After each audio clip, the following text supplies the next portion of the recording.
Hello, scholars. Welcome back. I hope you all are doing fine.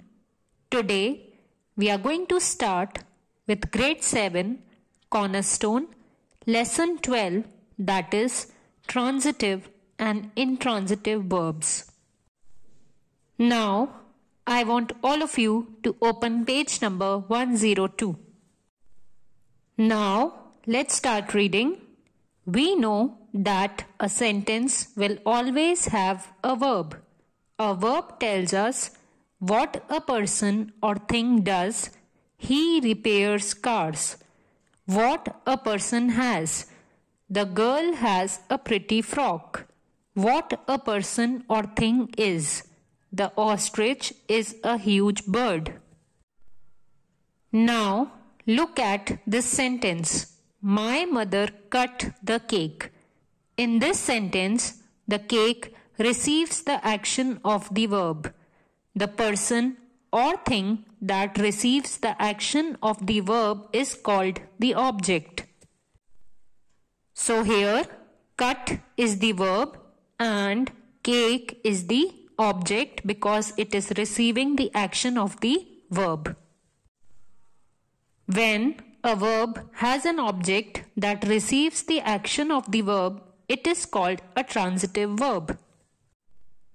So, if a sentence is having the object which is receiving the action of the verb, that is known as transitive verb. Now, read this sentence. The child wept loudly. In this sentence, there is no object. No one receives the action of the verb. So as we have seen in the previous one, we could see that the object was receiving the action. But here, the child wept loudly. So, wept is the action, that is the verb, but there is no object in this sentence. So, when a verb has no object, it is called an intransitive verb. Now, read these sentences. My father gave me a fruit. My father gave a fruit to me. Now, you may look at page number 103. Most transitive verbs take a single object, but some transitive verbs like give, ask, promise, tell, etc. take two objects, a direct object and an indirect object. In these sentences, the direct object is fruit, while the indirect object is me. The indirect object is normally placed before the direct object. Now, let's begin with Lesson 13, that is active and passive voice. So now, I want all of you to open page number 110. Take a look at these sentences. How are these sentences different? He wrote a letter. A letter was written by him. In most sentences, the subject of the sentence is the doer of an action, and the object of the sentence is the receiver of the action. For example, cats eat fish. So here, cat is the subject and fish is the object. Gopal posted the letter. Here, Gopal is the subject and letter is the object. So, the verb that expresses that the action is carried out by the subject is said to be in the active voice. The active voice is used when the agent or the doer is to be made prominent. However, in some sentences, the subject receives the action of the verb. For example, fish are eaten by cats. So, fish is the subject and cats are the object. The letter was posted by Gopal. So, here, letter is the subject and Gopal is the object. The verb that expresses what is done to the subject is said to be in the passive voice. Voice is that form of the verb which indicates whether the subject is the doer of the action or something is being done to it. So, as we have seen, there are two kinds of voices, that is active voice and passive voice. Notice how these sentences in the active voice have been changed into the passive voice without changing their meanings. The captain called the players. This is in active voice. The players were called by the captain. This is in passive voice. And he is painting a portrait. This is in active voice, since the doer is at the starting of the sentence and a portrait is being painted by him. And this is in the passive voice. Now, let's see the table on page number 111. Study the table to understand how the verb is changed into the passive voice form in different tenses. So, we have different tenses, then we have active voice, and then we have passive voice. Now, let's start.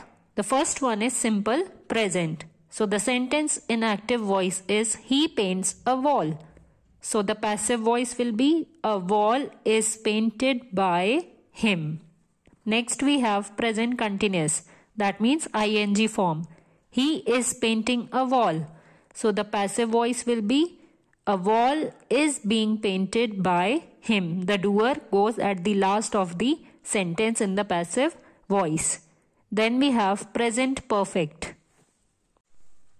He has painted a wall. So the passive voice will be a wall has been painted by him, since we are using perfect tense. Then simple past. He painted a wall. So a wall was painted by him.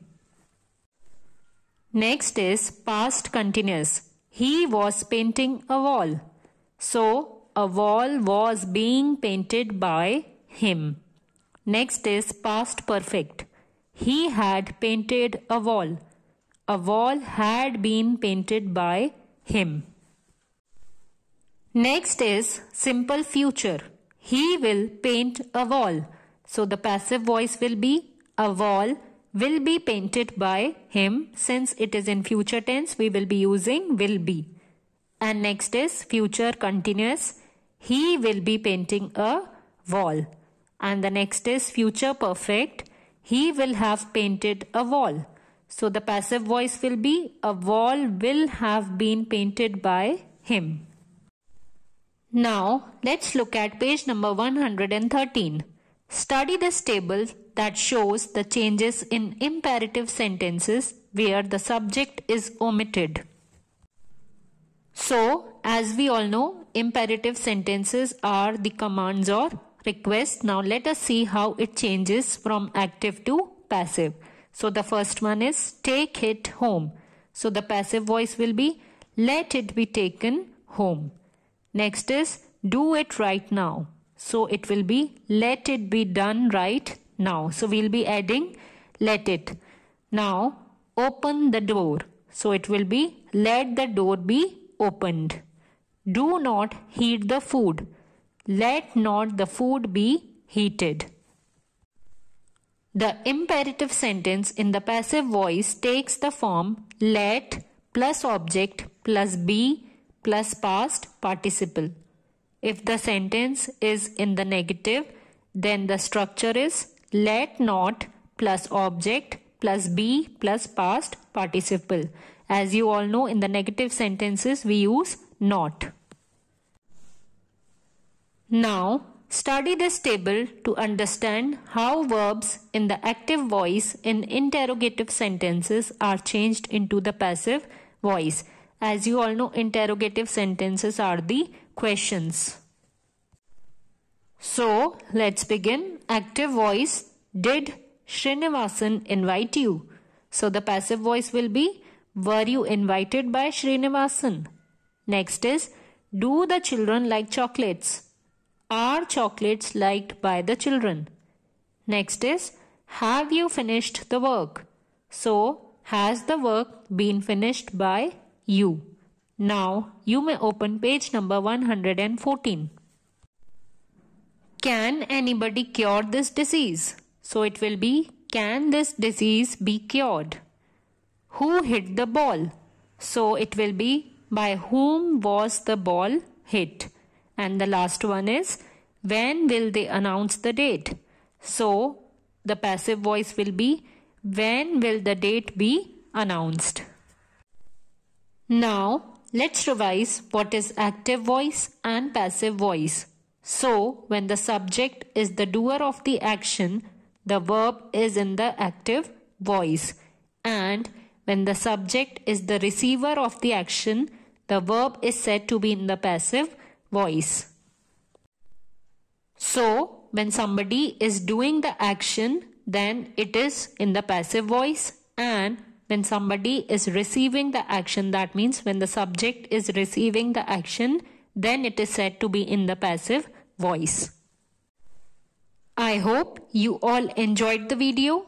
Assignments and worksheets are given in the description box. Keep practicing them, and we will be meeting in the next video. Till then, stay home, stay safe, keep washing your hands. Thank you.